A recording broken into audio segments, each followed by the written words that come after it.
പ്ലൂട്ടോയും ഗ്രഹങ്ങളും.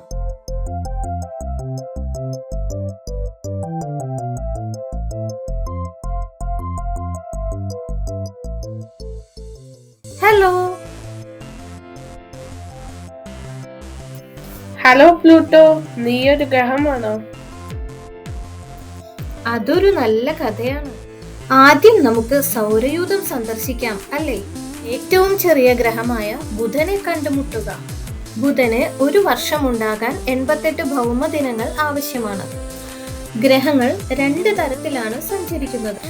ആദ്യം ഒരു നർത്തകിയെ പോലെ സ്വന്തം അച്ചുതണ്ടിൽ, അല്ലെങ്കിൽ ഓർബിറ്റ് എന്ന് വിളിക്കപ്പെടുന്ന ഒരു പാതയിലൂടെ സൂര്യന് ചുറ്റും. ഞാൻ എന്റെ അച്ചുതണ്ടിൽ പതുക്കെ തിരിയുന്നതിനാൽ എന്റെ ദിവസങ്ങൾ കൂടുതൽ നീണ്ടു നിൽക്കുന്നു. അടുത്തത് റോമൻ പ്രണയദേവതയുടെ പേരിലുള്ള വീനസ് ആണ്. ഗ്രഹം തലകീഴായി കിടക്കുന്നു. 3-ാം നമ്പർ ഗ്രഹം നമ്മുടേതാണ്. അതിന്റെ ഉപരിതലത്തിന്റെ 70% വെള്ളമാണ്. 4-ാമത്തെ ഗ്രഹമായ ചൊവ്വയെ സ്നേഹപൂർവ്വം ചുവപ്പ് എന്നും വിളിക്കുന്നു. ബുധൻ, ശുക്രൻ, ഭൂമി, ചൊവ്വ എന്നിവ പാറക്കെട്ടുകൾ നിറഞ്ഞ ഗ്രഹങ്ങളാണ്. പ്ലൂട്ടോ, അടുത്തതായി നമ്മൾ എവിടേക്കാണ് പോകുന്നത്? ഒന്ന് വളയങ്ങളുള്ളതും മറ്റൊന്ന് വലിയ പുള്ളിയുള്ളതും.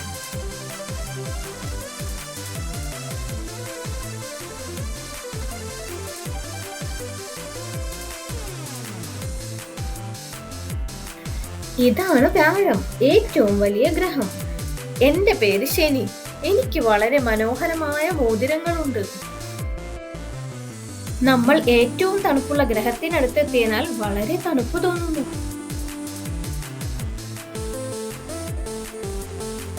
എന്റെ പേര് യുറാനസ്. ഞാൻ നീല പച്ച നിറമുള്ള ആളാണ്. യുറാനസ് സുഖമാണോ?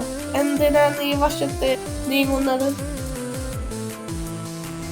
എന്റെ വശത്ത് ഞാൻ ഏകദേശം 90 ഡിഗ്രി ചലിക്കുന്നു. ഇങ്ങനെയാണ് ഞാൻ കറങ്ങുന്നത്. എനിക്ക് കുഴപ്പമില്ല. ഇതാ നമ്മുടെ അവസാന ഗ്രഹമായ നെപ്റ്റ്യൂൺ. എന്റെ 6 വളയങ്ങൾ കാണാൻ വളരെ പ്രയാസമാണ്, കാരണം ഞാൻ ഏറ്റവും അകലെയുള്ള ഗ്രഹമാണ്. Bye bye Pluto.